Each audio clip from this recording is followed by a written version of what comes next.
Hello friends, this is Surabhi. Welcome to study hacks. कैसे हो सब? आई होप आप लोग सब ठीक है, अपनी स्टडी और अपनी हेल्थ का अच्छे तरीके से ध्यान रख रहे हैं। आज का जो डिस्कशन रहेगा वो काफ़ी ज़्यादा इंपॉर्टेंट रहेगा आपके एग्जाम्स के लिए। तो डायरेक्ट आपको क्वेश्चंस देखने को मिल सकते हैं जो मैं आर्टिकल्स डिस्कस कर रही हूँ इस लेक्चर में। तो ध्यान से सारी चीज़ों को सुनिएगा। अगर कोई भी डाउट होगा तो प्लीज़ आप लोग अपने डाउट्स को कमेंट बॉक्स में ज़रूर शेयर कीजिए। और इसी के साथ साथ जो इंपॉर्टेंट गवर्नमेंट स्कीम्स हैं जो पूछी जा सकती हैं आपके एग्ज़ाम में, तो वो भी मैं डिस्कस करूँगी डे बाय डे के लेक्चर में।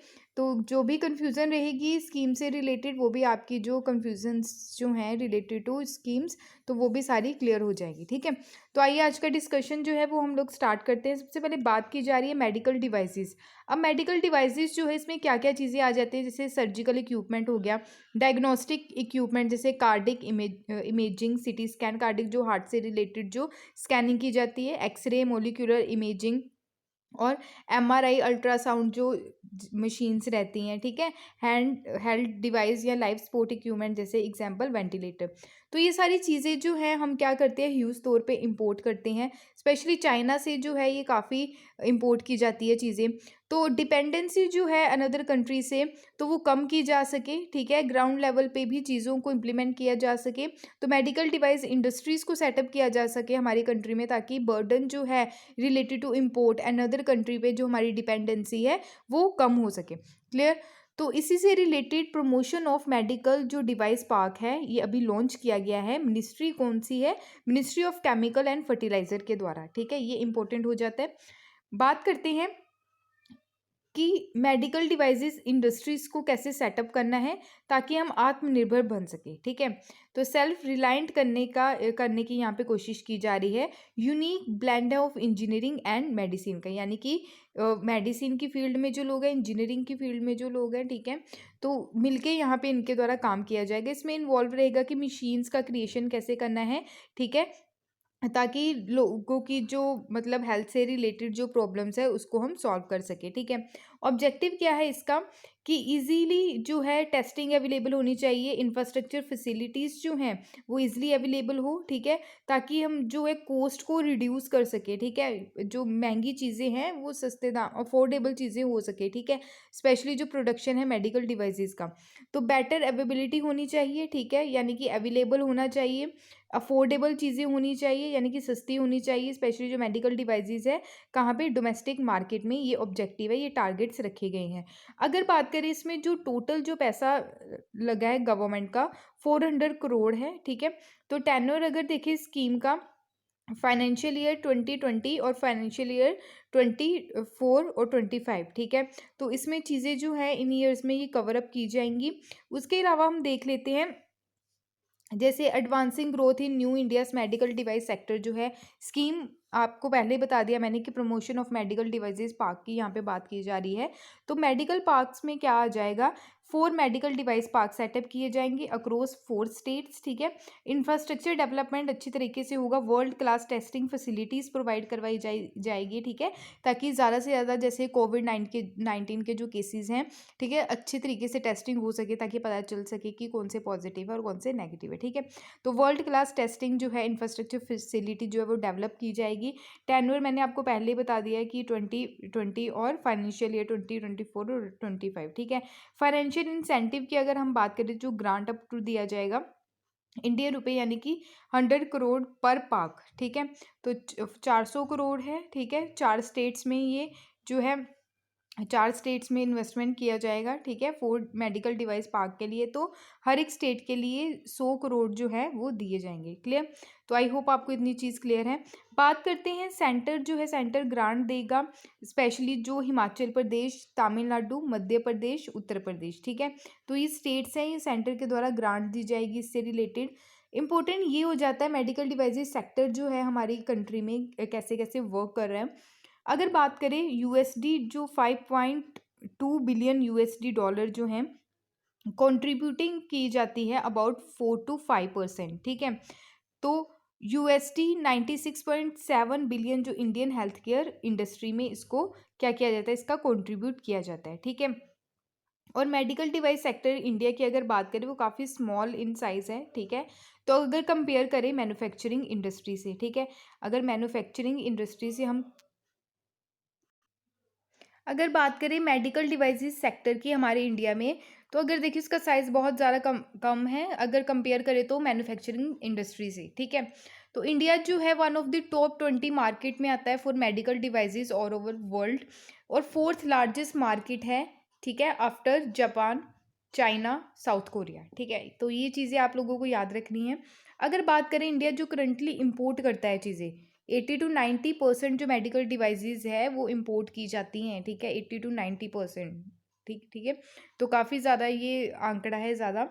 तो यूएस, जर्मनी, चाइना, जापान और सिंगापुर, तो सबसे ज़्यादा जो 5 लार्जेस्ट एक्सपोर्टर्स हैं हाई टेक्नोलॉजी मेडिकल इक्विपमेंट के टू इंडिया, यानी कि हम यूएसए, जर्मनी, चाइना, जापान और सिंगापुर से सबसे ज़्यादा जो मेडिकल डिवाइसेस इक्विपमेंट है तो ये हम इंपोर्ट करते हैं। तो टोटल 80 to 90% जो इंपोर्ट की जाती है मेडिकल डिवाइसेस तो इन कंट्री से की जाती है। तो ऐसे अगर बात करें तो फोर्थ लार्जेस्ट मार्केट है हमारी कंट्री, ठीक है, आफ्टर जापान, चाइना और साउथ कोरिया। क्लियर। तो टॉप 20 मार्केट्स में हमारी कंट्री भी आती है। तो इतना आप लोगों को याद रखना है। तो ये इंपॉर्टेंट चीज़ें हैं, तो ये आप लोगों को याद रखनी है। इंसेंटिव्स यानी कि जो छूट दी जाती है, ठीक है, प्रमोट करने के लिए मेडिकल डिवाइस जो मैन्युफैक्चरिंग है इंडिया में, सबसे पहले प्रोडक्शन लिंक्ड इंसेंटिव स्कीम, ये आप लोगों को पहले पढ़ाया कि लार्ज स्केल में जो मेडिकल डिवाइसेस मैन्युफैक्चरिंग इसमें प्रमोट की जाएंगी चीज़ें, और प्रमोशन किया जाएगा जैसे प्रमोट करना medical devices park scheme. Clear.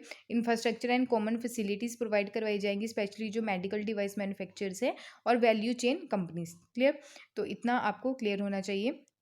इसके बाद हम बात करते हैं कि चैलेंजेस क्या क्या फेस करने पड़ते हैं इससे रिलेटेड, ठीक है। तो चैलेंजेस जो है मेडिकल डिवाइस मैन्युफैक्चरर जो इमर्जिंग मार्केट्स हैं, सबसे पहले जो इंश्योर की जाती है प्रोडक्ट क्वालिटी, ठीक है। तो ये जो क्वालिटी है इसको इंश्योर जो किया जाता है वो सही तरीके से नहीं किया जाता, ये भी चैलेंज है, इस पर भी हम लोगों को काम करना है। दूसरी बात ये की जा रही है कि रेगुलेट करना है चीज़ों को, और गवर्नमेंट की जो स्कीम्स है उसको भी सपोर्ट करके चलना है, ये भी सबसे बड़ा चैलेंज देखने को मिलता है। लोकलाइज जो मेडिकल डिवाइसेस है, ठीक है, लोकल लेवल पे जो चीज़ें हैं वो सही तरीके से इम्प्लीमेंट नहीं होती है, जैसे गांव वाला एरिया, ठीक है। तो कॉस्ट जो है प्रोडक्ट डेवलपमेंट की वो भी अफोर्डेबल होनी चाहिए, इजली अवेलेबल होनी चाहिए। तो ये जो चैलेंजेस हैं इस पे कैसे हम लोगों ने काम करना है, तो ये भी सोचने वाली बात यहाँ पे हो जाती है, ठीक है। तो हमारी गवर्नमेंट के द्वारा कुछ इससे रिलेटेड इनिशिएटिव्स भी लिए गए हैं, जैसे जून 2021 में क्वालिटी काउंसिल ऑफ इंडिया के द्वारा मिलके association of Indian manufacturer of medical device के द्वारा लॉन्च किया गया Indian certification of medical devices, ठीक है। तो ये 13485 प्लस स्कीम जो है ये लॉन्च की गई जून 2021 में, ठीक है। डिपार्टमेंट ऑफ फार्मास्यूटिकल्स के द्वारा लॉन्च किया गया PLI स्कीम्स जो है, ठीक है। तो किसके लिए? Domestic manufacturing of medical devices के लिए। बात करते हैं ministry of health and family welfare की, इनके द्वारा नोटिफाई किया गया मेडिकल इक्विपमेंट जो qualified drug under section 3 of drugs and cosmetic act जो है 1940 का फ्रॉम 1 अप्रैल टू 2020, ठीक है। तो मेडिकल डिवाइसेस पार्क जो है ये सेटअप किए गए जैसे आंध्र प्रदेश, तेलंगाना, तमिलनाडु और केरला, ठीक है। तो ये 4 स्टेट्स जो हैं यहाँ पे सेटअप करने की बात की जा रही है।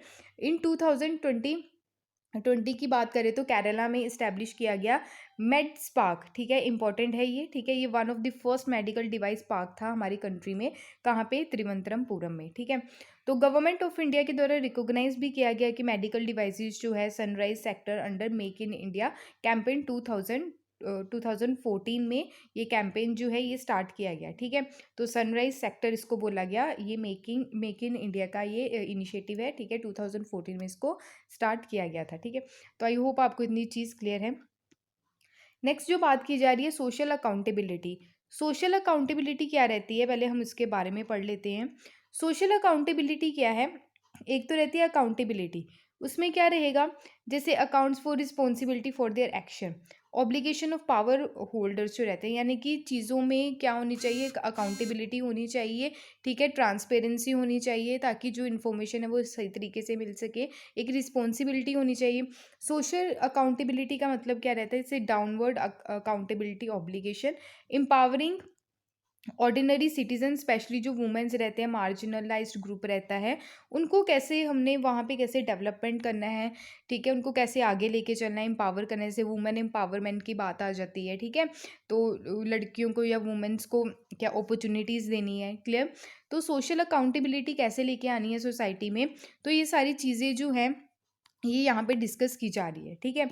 तो यहाँ पे हम एग्जाम्पल की बात कर लेते हैं। अकाउंटेबिलिटी में आ जाता है कॉन्स्टिट्यूशन हमारा, एग्जीक्यूटिव आ जाता है, लॉज आ जाते हैं, ठीक है, जुडिशरी आ जाती है, लेजिस्लेटिव आ जाते हैं, ब्रांचेस जो हैं गवर्नमेंट की, जैसे इन्वेस्टिगेशन जो जर्नलिज्म है, ऑडिटिंग रिक्वायरमेंट है जैसे कैग आ गया, ठीक है, फाइनेंशियल रूल्स आ गए, करप्शन प्रिवेंशन एजेंसीज आ गई, ठीक है।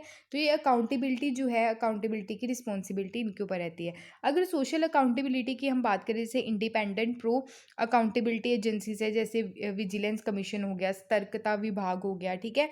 अगर कहीं पे करप्शन हो रहा है तो उसको, करप्शन को कैसे रोकना है, तो विजिलेंस कमीशन का काम रहता है। सोशल वॉच, प्राइवेटाइजेशन जो पब्लिक इंस्टीट्यूशन है, इंस्टीट्यूशंस हैं, ठीक है, कॉन्ट्रैक्टिंग और आउटस्कोरिंग जो पब्लिक सर्विसेज है फॉर मार्केट बेस्ड अकाउंटेबिलिटी। तो ये सारी चीज़ें यहाँ पे देखने को मिलती हैं। तो बात यहाँ पे जो की जा रही है, रिसेंटली ही स्टेट वाइड कैंपेन जो है ये लॉन्च किया गया राजस्थान में, डिमांडिंग पैसेज जो है related to social accountability law next assembly session के लिए, ठीक है। 2019 में कमेटी जो है सेटअप की गई अंडर चेयरमैनशिप ऑफ फॉर्मर जो स्टेट इलेक्शन कमिश्नर राम लुभैया, ठीक है। तो ये नाम याद रखिएगा, रिलेटेड टू किससे है ये कमेटी है सोशल अकाउंटेबिलिटी से रिलेटेड। ये 2019 में इसको क्या किया गया, फाउंड किया गया, एडवाइस करने के लिए गवर्नमेंट को कि कैसे हमने सोशल अकाउंटेबिलिटी बिल जो लेके आना है, ड्राफ्ट करना है, सबमिट, जो इनके द्वारा ये रिपोर्ट की गई 2020 में की गई। Rajasthan guaranteed delivery of public service act 2011, ठीक है, और Rajasthan right to hearing act 2012 में, ठीक है, इसको रिपील किया गया। मेजर इश्यूज जो हैं उससे रिलेटेड सोशल ऑडिट टूल अगर बात करें तो सोशल जो अकाउंटेबिलिटी है वो कैसे लेके चलनी है, ट्रांसपेरेंसी जो है वो कैसे लेके आनी है किसी भी डिपार्टमेंट में, तो ये सारी चीज़ें इसमें डिस्कस की गई। अगर बात करें यहाँ पे कि पार्टिसिपेशन पहले बात की जाती है इसमें, सिटीज़न, ठीक है, लोकल अथॉरिटीज़ जो रहती है और इंटरमीडिएटरीज जो रहते हैं, ठीक है। तो पार्टिसिपेशन सही तरीके से होना चाहिए, ट्रांसपेरेंसी होनी चाहिए कि लोगों के सामने सारी चीज़ें होनी चाहिए, ठीक है, डाटा जो है वो सही तरीके से अवेलेबल होना चाहिए। जैसे अनएम्प्लॉयमेंट का डाटा है, ठीक है, वो कितना है, ठीक है, तो वो गवर्नमेंट को सही तरीके से पेश करना चाहिए, ट्रांसपेरेंसी प्रॉपर होनी चाहिए, और फीडबैक मॉनिटरिंग होनी चाहिए किसी भी डिपार्टमेंट को लेके। तो ये सारी चीज़ें जो हैं ये सोशल अकाउंटेबिलिटी में ही काउंट की जाती हैं, क्लियर। मेजर प्रिंसिपल जो है सोशल अकाउंटेबिलिटी के, जैसे जानकारी यानी कि इन्फॉर्मेशन, जैसे आरटीआई की हम बात करते हैं, राइट टू इन्फॉर्मेशन एक्ट जो है, ठीक है, राइट टू इन्फॉर्मेशन एक्ट कब का है, 2005 का, ठीक है। तो जानकारी जो है वो सही मिलनी चाहिए, भागीदारी यानी कि इन्वॉल्वमेंट और पार्टिसिपेशन जो है सिटीजन्स का वो प्रॉपर होना चाहिए, कार्यवाही यानी कि टाइम बाउंड एक्शन, कार्यवाही जो है वो टाइम पे होनी चाहिए, सुरक्षा यानी कि सिटीजन की प्रोटेक्शन, सुनवाई यानी कि citizens right to be heard, जनता का मंच कलेक्टिव प्लेटफॉर्म होना चाहिए उनको प्रोवाइड, और प्रसार यानी कि रिपोर्ट डिसेमिनेशन यानी कि जो रिपोर्ट वगैरह है उसका प्रचार जो है वो सही तरीके से होना चाहिए। अगर नीड की हम बात करें कि काउंटलेस सिटीजन्स, ठीक है, तो जो काउंटलेस सिटीजन्स हैं उनको भी जो सफ़र कर रहे हैं इनएबिलिटी, ठीक है, उनके भी राइट्स जो है उनको प्रॉपर मिलने चाहिए, ठीक है। अगर कंप्लेंट है टाइम बाउंड मैनर की अगर हम बात करें तो ये कार्यवाही जो है जिसके बारे में बात की जाती है तो वो भी सही टाइम पे होनी चाहिए। ये नहीं है कि अगर किसी किसी के साथ जो क्राइम हुआ है तो उसकी जो केस की जो हियरिंग है या फिर उसका जजमेंट आने में इतना टाइम लग गया कि वो ही एक पर्सन है वो दुनिया को छोड़ के चला गया, ठीक है। तो सही तरीके से और टाइम पे जो है वो चीज़ें प्रॉपर होनी चाहिए। Well there was a no accountability of errant government official, ठीक है। अगर वे फॉरवर्ड की हम बात करें तो एम्पावर करना है हर एक पर्सन को related to government institutions and official accountable, clear, ताकि उन्हें जो डिलीवर कर सके प्रॉपर राइट्स जो हैं सिटीजन्स के। अवेयरनेस फैलानी है जनता के अंदर रिलेटेड टू लॉ, ठीक है। मैकेनिज्म्स जो हैं ग्रीवियंसेस जो स्टार्ट किए जाएंगे स्पेशल ग्राउंड लेवल पे यानी कि विलेज पंचायत से, ठीक है, और ब्लॉक लेवल पे। और कंट्रीब्यूट होना चाहिए, इंप्रूव होनी चाहिए गवर्नेंस, इंक्रीज होना चाहिए डेवलपमेंट जो इफेक्टिवनेस है through better service delivery provide करवानी हो, सिटीजन्स को क्या करना है, एम्पावर करना है, ठीक है। एग्जाम्पल अगर देखें तो जैसे participatory planning and policy formation Kerala में स्टार्ट किया गया, पार्टिसिपेटरी बजट एनालिसिस कहाँ पे, गुजरात में। पार्टिसिपेटरी एक्सपेंडिचर ट्रैकिंग सिस्टम जो है दिल्ली और राजस्थान में। Citizen survey citizen report card Bangalore Maharashtra में। सिटीजन चार्टर आंध्र प्रदेश कर्नाटका में। कम्युनिटी स्कोर कार्ड जो है महाराष्ट्र आंध्र प्रदेश में, ठीक है। तो ये जो है ये सोशल अकाउंटेबिलिटी जो प्रैक्टिसेस की जा रही है हमारे इंडिया में, तो कुछ एग्जांपल्स जो हैं वो आपके सामने हैं। क्लियर है इतना। नेक्स्ट है अमृतकाल, ये एक स्कीम है, ये लॉन्च यानी कि अनाउंस की गई थी हमारे honourable prime minister of India Shri Narendra Modi ji के द्वारा 5th जो इंडिपेंडेंस डे की स्पीच में, ठीक है। तो 75th इंडिपेंडेंस डे स्पीच में प्राइम मिनिस्टर ऑफ इंडिया के द्वारा बोला गया कि नेक्स्ट 25 ईयर्स तक जो टाइम रहेगा वो अमृतकाल का रहेगा, ठीक है, हमारे इंडिया के लिए और हमारे इंडिया के जो नागरिक हैं उनके लिए, ठीक है। क्योंकि हम बेटर लाइफ्स प्रोवाइड करवाएंगे सिटीजन्स को, इसके चलते अमृतकाल के चलते डेवलपमेंट किया जाएगा, स्पेशली जो विलेज एंड सिटीज़ के बिटवीन जो चीज़ें देखने को मिलती हैं, रिड्यूस किया जाएगा गवर्नमेंट का जो इंटरफियरेंस रहता है लोगों की लाइफ में। लेटेस्ट टेक्नोलॉजी लाई जाएगी हमारी कंट्री में। क्लियर। तो इंडिया जो है, इंडिया में स्टार्ट किया जाएगा सबका साथ सबका विकास और सबका विश्वास, ठीक है। तो ये इनिशिएटिव है। नाउ अब क्या बोला गया है, सबका प्रयास, यानी कि मिलके काम करना है, कोलैबोरेटिव जो एफर्ट्स है वो सबको मिलके लगाने हैं, ठीक है। तो वेरी इंपॉर्टेंट एक्सपेक्ट है जो ऐड किए गए हैं, अचीवमेंट्स जो हैं, ठीक है। इंडियाज गोल फॉर डेवलपमेंट, तो डेवलपमेंट की ओर जो है वो हमारी कंट्री जो बढ़ रही है, तो इससे रिलेटेड ही अमृतकाल जो है 25 ईयर्स आने वाले जो 25 साल हैं उसके लिए ये बोला गया है। क्लियर। तो आई होप आपको इतनी चीज़ क्लियर है। नेक्स्ट जो बात की जा रही है उज्ज्वला 2.0, तो इम्पॉर्टेंट है ये स्कीम्स जो है, ठीक है, जो अभी काफ़ी ज़्यादा न्यूज़ में भी थी, तो इससे रिलेटेड जो क्वेश्चंस है वो पूछे जा सकते हैं। रिसेंटली ही सेकंड फेज जो है प्रधानमंत्री उज्ज्वला योजना जो है 2.0 स्कीम, इसको लॉन्च किया गया है। इसका जो फर्स्ट जो पार्ट था यानी कि पीएम जो उज्ज्वला योजना है 2016 में इसको लॉन्च किया गया था, ताकि एलपीजी कनेक्शन जो है ये पुअर हाउस होल्ड्स में प्रोवाइड करवाए जा सके, ठीक है। लिक्विफाइड पेट्रोलियम गैस इसको बोला जाता है। इम्प्लीमेंट जो मिनिस्ट्री है, यानी कि किस किस मिनिस्ट्री के द्वारा इसको इम्प्लीमेंट किया जाता है, वो ministry of petroleum and natural gas, ठीक है। एम क्या है कि मैक्सिमम बेनिफिट प्रोवाइड करना, स्पेशली जो माइग्रेंट्स वर्कर्स रहते हैं, ठीक है, जो अपनी स्टेट को छोड़ के दूसरी स्टेट्स में आते हैं, उनको कोई दिक्कत का सामना ना करना पड़े, तो स्पेशली उनके लिए भी ये जो है स्कीम ये प्रोवाइड करवाई गई है, ठीक है। तो find it difficult to submit address proof. Clear. तो फाइनेंशियली सपोर्ट जो है इसमें दिया जाता है 1600 for each LPG connection and provide BPL जो हाउस होल्ड है, यानी कि बिलो पॉवर्टी लाइन जो हाउस होल्ड्स रहते हैं, ठीक है, जो गरीबी रेखा के नीचे आते हैं। क्लियर। बात करते हैं यहाँ पे एडिशनल जो 10 मिलियन एलपीजी कनेक्शंस है वो प्रोवाइड करवाए गए हैं बेनिफिशरीज को, ठीक है। तो आई होप आपको इतनी चीज़ क्लियर है। यहाँ पे जो प्रोवाइड करवाई गई, जैसे प्रोवाइड करवाई जाती है फ्री एलपीजी सिलेंडर्स हैं, बीपीएल जो हाउस होल्ड है उनको, और वुमेन्स को and clean fuel for the purpose of cooking and free them from हज़ार जो कलेक्टिंग वुड देखने को मिलता है। ये जैसे कि आप बोल सकते हैं जैसे चूल्हा वगैरह जलाते थे, क्लियर, उसमें जो वुडन्स वगैरह लकड़ियाँ वगैरह जलाई जाती थी, उसका जो धुआं है वो, ठीक है, उसके कारण काफ़ी ज़्यादा लीवर में प्रॉब्लम देखने को मिलती, वो चीज़ें कम करनी है। इसलिए क्लीन फ्यूल जो है इनिशिएटिव, यही पर्पस है कि कुकिंग के लिए क्लीन फ्यूल जो है वो प्रोवाइड करवाया जा सके, स्पेशली हाउस होल्ड में एड्रेस किया जा सके जो related health due to use of firewood, ठीक है। फायरवुड के कारण जो डिजीज़ होते हैं उसको कम किया जा सके, एंश्योर किया जा सके एवरी हाउस होल्ड को स्मोक फ्री, ठीक है। तो अगर कहीं पे चूल्हा वगैरह जल रहा है दूसरा लकड़ी वगैरह जला के, तो काफ़ी ज़्यादा स्मोक और धुआं वगैरह देखने को मिलता है पूरे घर में, तो स्मोक फ्री जो है हाउस होल्ड वो इंश्योर करना है। बेनिफिट होगा इसमें 5 करोड़ वुमेन्स का अंडर दिस स्कीम, ठीक है। Be the comprehensive direct intervention initiative for women, specially ये वुमेन्स के लिए ही स्कीम जो है ये लाई गई है, ठीक है। तो ये इंपॉर्टेंट है, ये आपको याद रखना है। नेक्स्ट है पीएम स्वनिधि, जो काफ़ी ज़्यादा इंपॉर्टेंट है, ये स्ट्रीट वेंडर्स के लिए है, ठीक है। तो मिनिस्ट्री जो इसमें इन्वॉल्व है वो है ministry of housing and urban affair, ठीक है। तो हाउसिंग एंड अर्बन अफेयर के द्वारा पीएम स्वनिधि जो है ये लॉन्च किया गया। अफोर्डेबल लोन प्रोवाइड करवाएगा जो स्ट्रीट वेंडर्स रहते हैं, ठीक है, जो रेडी ठेले वाले रहते हैं, ठीक है। तो स्ट्रीट वेंडर्स के लिए ये क्या है, पर्टिकुलर एक स्कीम है। तो उनको जो है अफोर्डेबल लोन जो है इसके तहत दिया जाएगा अप टू 10,000, ठीक है। तो रीपेएबल यानी कि monthly instalment within a year, ठीक है, 1 साल में जो है मंथली इंस्टॉलमेंट में इनको जो लोन वगैरह है, ठीक है, वो रिपे करना है।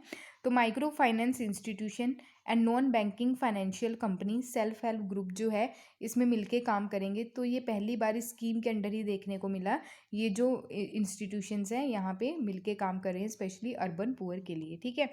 तो इनिशिएटिव्स जो हैं ये आपको ये याद रखने हैं।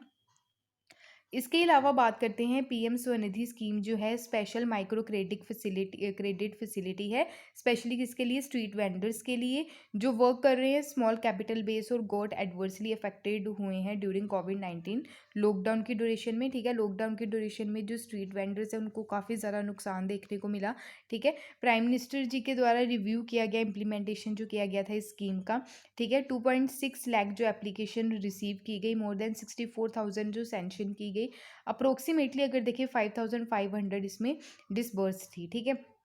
ये जो स्कीम है स्वनिधि स्कीम, ये सेंट्रल सेक्टर स्कीम है, ठीक है।